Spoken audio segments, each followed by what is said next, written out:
The building for life after Williamson has begun. I finally think I've settled on a tactic that plays him and his ultimate successor next to each other.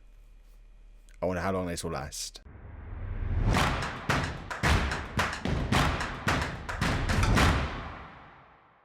Hello and welcome to part 13 of It's Coming Home, not that one. I'm Kev, and coming up on today's episode we have two more Nations League qualifying games away against Croatia and Ireland. I think if we win both of these we make it through to the finals in the summer. I think. Why am I hitting the schedule? That's not what I'm trying to do. I'm trying to hit tactics. We have started the slow rebuild of the England squad. There are a few unfamiliar faces in this squad, one of which, Tom Lane. No, Tom Lane was there last time, wasn't he? Or was he? Kerry Jones is definitely a new face. 20-year-old English left-back, only 4 under-21 caps. Not great currently, has lots of potential. The reason he's been called up is because he has Welsh as a second nationality and he's deciding who he wants to play for. So, guess what? Kerry Jones is making his England debut at some point in these two competitive games. I think that claims him, doesn't it? We don't have to use him again for another 4 years. We'll see if he fulfills his potential, but for now we're nicking him. We also have Charlie Travis as a new face in the squad, who's a centre-back, 27 years old. He's at Norwich. I mean, he's no better than the other backup centre-backs we've got, but he's a different face for us to have a look at. We're trying some different faces. Likewise, Nathan Hoskins is a central midfielder from Bournemouth. Been at Bournemouth a long time. He makes his way into the squad as a new face, as does Brian O'Reilly, who I think we gave him his debut a little while ago, and he's playing on the left wing. And I mean, he's got 5-star potential. This lad is going to be pretty special. Currently on loan at AC Milan from Arsenal. Might need to keep an eye on him for home as well, but he's back in the squad. And we've dropped some of the strikers, and also the midfielder Morgan Potts is unavailable for this game. I don't even remember why. Presumably injury. He didn't get sent off, so I guess he's injured. So that has forced me into trying a 4-2-4. I want Williamson to play alongside Thompson. I think Thompson is going to be the long-term Kevin Williamson successor. 23 years old, already 16 goals from 29 caps. Already looking a bit special.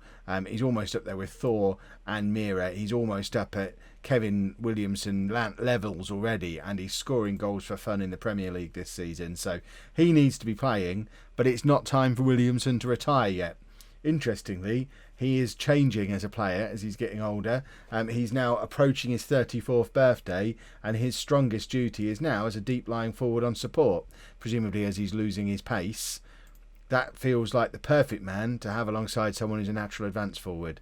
So I think they might form a rather handy partnership. Other than that, the rest of the squad looks very familiar, other than the fact we don't really have a proper right back, because Hubbard also not available for this squad. So I guess Simon Carter is the guy who was brought into the squad to replace him, who is 29 years old. He's played 17 times, but he's rubbish.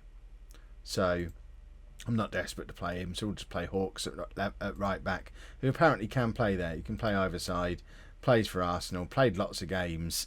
We've got a couple of decent left backs in Hawks and Page, so I guess Hawks can try playing right back for us today. So we've got Powell in goal, a back four of Page, Williams, Ashworth and Hawks, Shaw and Nix together in midfield. Edmonds and Goff are the wingers supporting Thompson and Williamson. I guess we could have played Goff at right back, but I guess I've not got another right winger in the squad as usual. There isn't one. There is no one else who can play on the right wing for England. Perhaps young O'Reilly can find a way to play with Edmonds. They're both left wingers. Perhaps one of them needs to develop a right foot or really get very good at being an inside forward on the other side. In fact, I think Edmonds is right footed, which is why he's so effective as an inside forward. So perhaps Edmonds just needs to get used to playing out on that right wing as an actual winger, which I guess we need him to train to do that for Liverpool. He's not going to learn how to do it for us. He's already accomplished out there. Oh, you can use either foot. Okay. Edmonds might be an option then to play on that right hand side if we need someone to replace Goff while Goff drops back. We'll keep an eye on that, because that then does get O'Reilly onto the pitch as well. That might even be a change that's worth making fairly early on in the second half. John Goff has put us 1-0 up though, proving why he should be playing as a winger and not as a right back. Every time we play him on the wing for England, he scores a goal. Every time I play him at right back, obviously he doesn't score a goal. He's just more involved in the setup play. But he certainly scores some goals from the wing for England. I need him to start doing it for home, really. He's not been anywhere near the player for home so far that we all know him as being from his England exploits. And here he is, taking a corner. It's just faffed about with by the Croatian keeper, and it's back out with Goff again, who tries a cross on his weaker foot, and it's not very effective, is it? And it's back with Williams, who lumps the ball forward again, looking for Goff, who flicks it on to Williamson. Williamson back to Shaw. Shaw's got Page in space, looking for the overlap, but instead he sort of cut inside and didn't really do anything with it. And this is one of those weird long highlights that I'm not really sure where it's going to end up. We've resorted to playing a bit of long ball here. Is that the problem with playing effectively 4 up front? Nix now plays it into Shaw. Back to Nix. Back to Shaw. Page on the overlap again. Again, comes inside rather than staying wide. But Goff's on the end of it, and Goff has his second goal of the game. Croatia 0, England 2 after 10 minutes. 2 goals for John Goff, who just scores for fun as a winger for England. Learn to do this for home, for goodness sake. I think he's just playing against lesser opposition for England than he does against home, and certainly for England, he's very good. Mind you, I suppose for England we use him on an attack instruction, whereas I think for home he's on a support instruction. So I guess that would explain the difference in goals that he's scoring. And that is an instant reply to the second goal from Croatia, and it's 2-1 after 11 minutes. This is looking like it might be turning into a bit of a game. Croatia, I mean, they've cut through us quite effectively here. They've drawn our centre-back out. Another fella's come in behind him, and no one was really awake or alive to it happening. Can't blame the fact we're playing Hawks out of position at right back, because it was on the other side of the pitch. It was the gap between Williams and Page that was the problem. 2 players who've been pretty much ever present in my England teams for the last 2 and a bit years. So you'd expect them to do a little bit better than that. Goff with the interception here, though, he's looking for his hat-trick. And not going to get it running into players like that. But Goff looks up for it today. If he scores a third, I'm taking him off to protect him for club level. Nix now coming forward, finds Williamson, who's dropped very deep in his new support role, the new Williamson role for England. It's Goff with a header from the edge of the area that nearly went in. John Goff is feeling up for it today, it seems. I think he's trying to prove a bit of a point to me, because he's not actually played the last couple of games for home. He's lost his place. Spoilers for tomorrow's home episode. But Flager's back in the home team at the moment and playing very well. So Goff, I think, might be trying to prove a point to me and remind me why I spent £113 million on him in the summer for home, with vintage John Goff performance today, which I can get on board with. Thompson not playing so well, though, alongside Williamson, looking like the weak link in the whole attack at the moment. Goff with a free kick, floats it in towards Thompson. It's Goff again. Goff again. Goff is just involved in absolutely everything. I don't know. Where has this John Goff been all season? Goff again from the corner. We've had 13 shots, and I would say 10 of them have been Goff. My word. He is causing Croatia all kinds of problems. They have no idea how to mark him or what to do with him. He's just all over him. He should have scored more than 2. He's having a good game. It's fair to say he's playing quite well. It's because he heard me speculate about maybe putting him back to right back, and he doesn't want to go back there again. He wants to be a winger. Bless his cotton socks. Right, Thompson is not playing well. Here's Goff's hat-trick. What a goal. He is not missing a free kick from there. Well played, John Goff. You get to come off now. Look at the state of this. I know they don't do regens in Football Manager anymore. It's all new gen. But goodness me, the way that man hits a free kick. Doesn't he look like a regen of David Beckham, the way he does that? An English winger who came through the Manchester United youth team and is the best player for England and can really hit a free kick. He's even got silly hair, look. Right, he's done his job for today. He can come off. Let's make a couple of changes. I know it's quite early, but we're experimenting. Wilson's recovering from a knock, so I thought I had a young striker in the squad. Apparently I don't. Well, there you go. Nick Wilson can come in then and recover from his knock on the pitch. And I think I am going to take off Goff, bring on O'Reilly, and stick Edmonds out to that other side. So, yeah, well, in fact, Goff wasn't playing on an attack instruction. Have I got it the wrong way round? Is he support for England and attack for home? Or is he always support? Either way, he's done his job today. He got his hat-trick. He can now sit and rest. And O'Reilly gets another opportunity to play for England. And who else are we going to rotate now? Or try out? We've got players to try out in various positions. The left back. What's his name? Kerry Jones. He needs to come on. In fact, if he can play right back, there you go. Come on and play right back for 15 minutes, just so you don't ever get to play for Wales. This might be the only 15 minutes of international football Kerry Jones ever plays. But at least now, if he does turn into a real top quality fullback, he'll be a top quality English fullback. Not that we need another left back really, because we've already got Page and Hawkes.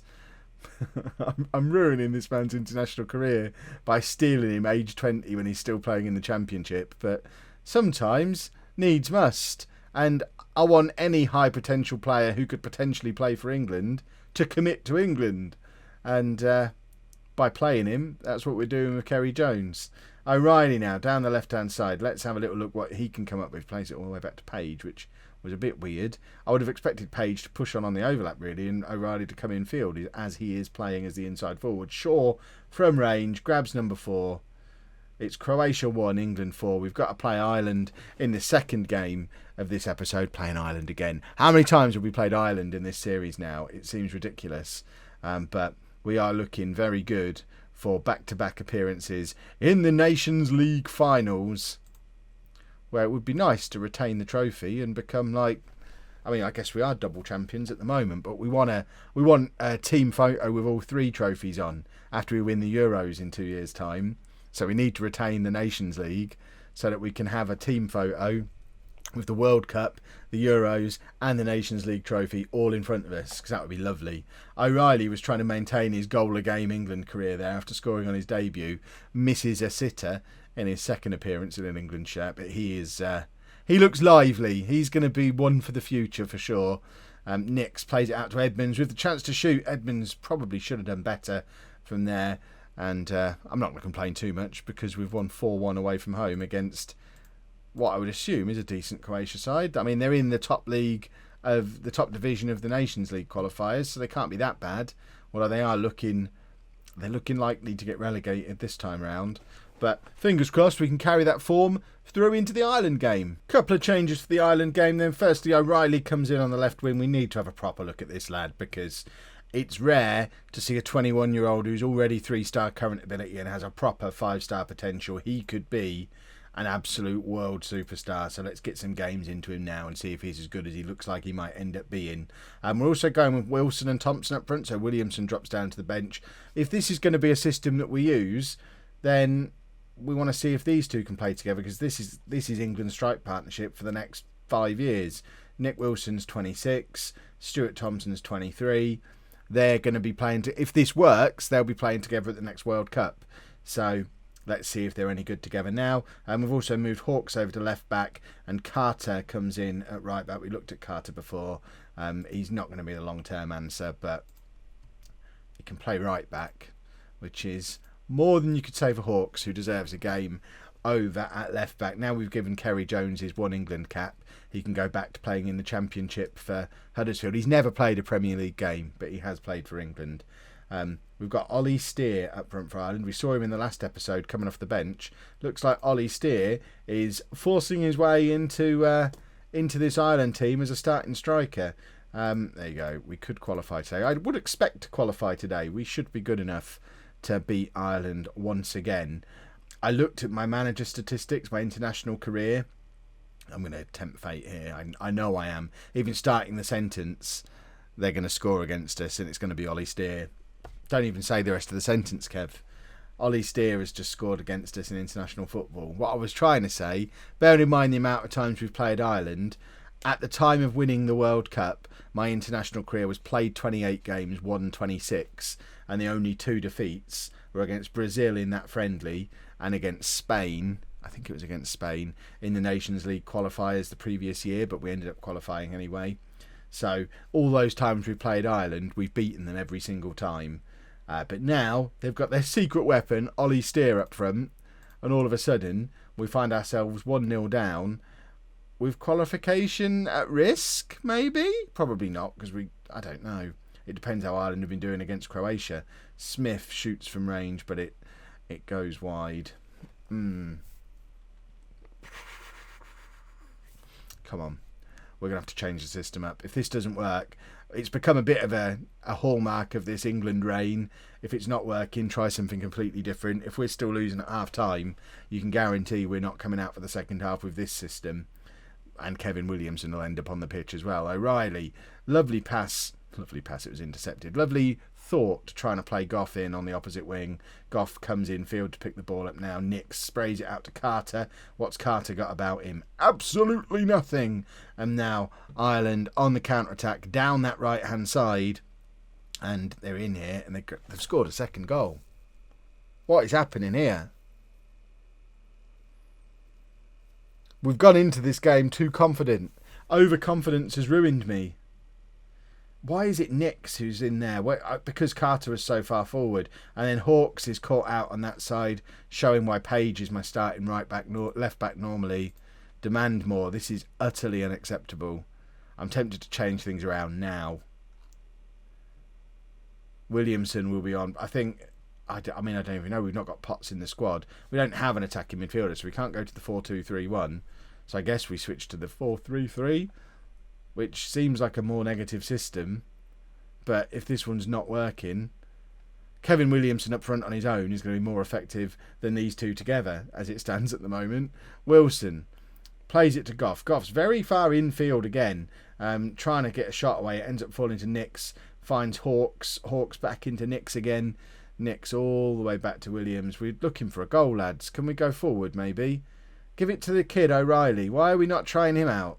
Why are we going all the way back to Powell? What's happening here? Powell, back to Williams again. I mean, he's the one who gave it to you, and he's now in a worse position. Powell's going to mess up here. What is going on? We're the world champions. A few people have questioned why Saïdi's starting for Holme at the moment ahead of Powell. Just going to send them a gif of this every time they ask. At half-time, it is Ireland 3, world champions England 0. We ain't doing the 4-2-4 anymore. That's not the answer. But what on earth is? Are we going back to the 4-3-3? Aggressive. Your pride is at stake today and you've let yourselves down. I like that as a team talk. We have been pathetic. Right. I do know Kevin Williamson has to come onto this pitch. And I know Williams has to come off. That's not going to be the final change we make at half time. But we know that's a change that's being made. So we can start there.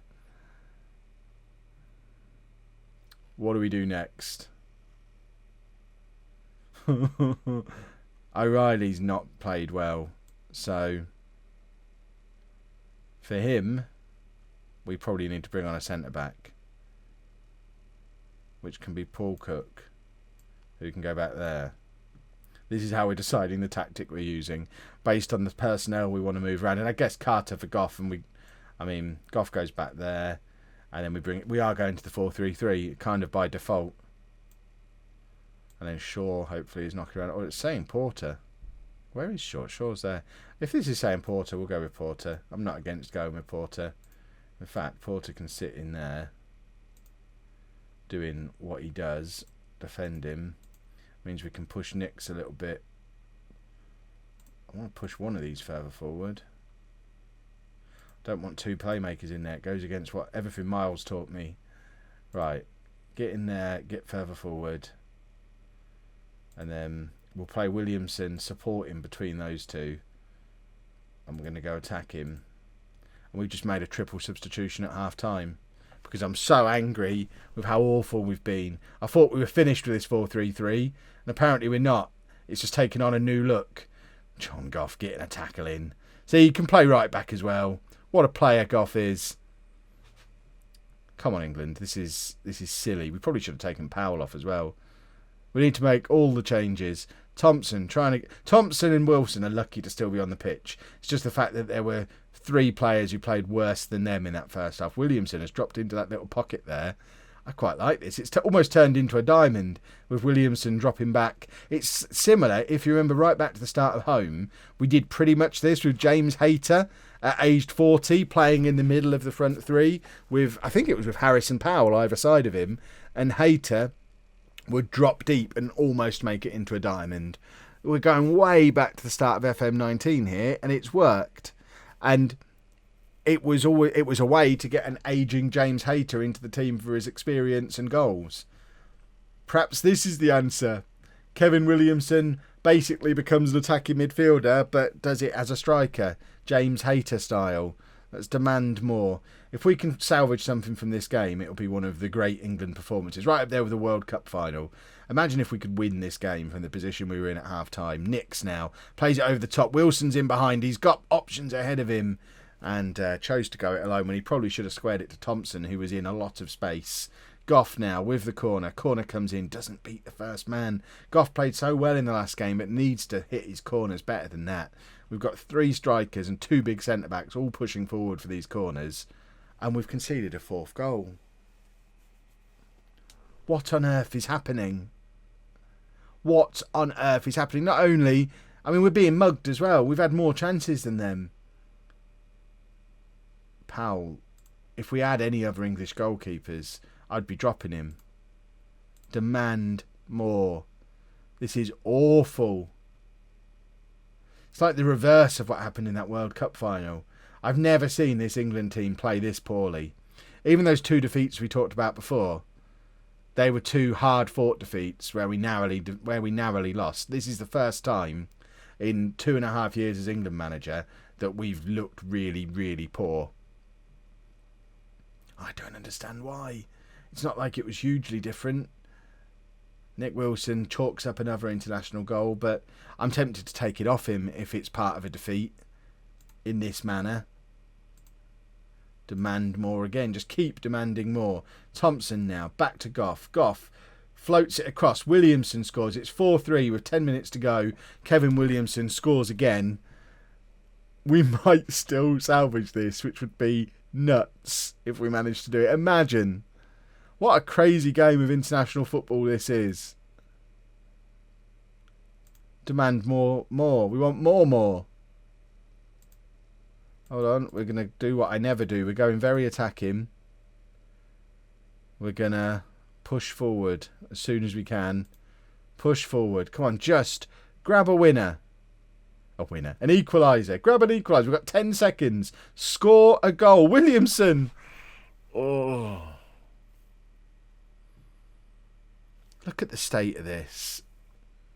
We've been the better team there. And lost. Not acceptable. And I don't know what that means for qualification now. Imagine as world champions not getting into the Nations League finals. That would be pathetic. We play Croatia again in the next episode. But I need to see what's the situation. So, as long as we beat... Well, actually, no, because Ireland has still got 1 game to play as well. Does it come down to head-to-head? What was our score against them before?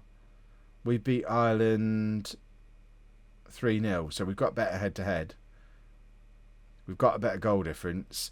As long as we beat Croatia, we're probably still through. But that was rubbish. My under-21s boss has resigned as well. Huh! Wow, what did he resign over? Because we were knocked out of the Euro under-21s. Wow, didn't even qualify. That doesn't bode well for the future. Too right, you've resigned. That looks like a job for Shane Phillips then. Well, we hopefully will qualify in the next episode. If you've enjoyed that, please make sure you leave a nice big thumbs up on there for me. Subscribe to the channel for daily Football Manager videos. And thank you very much for watching.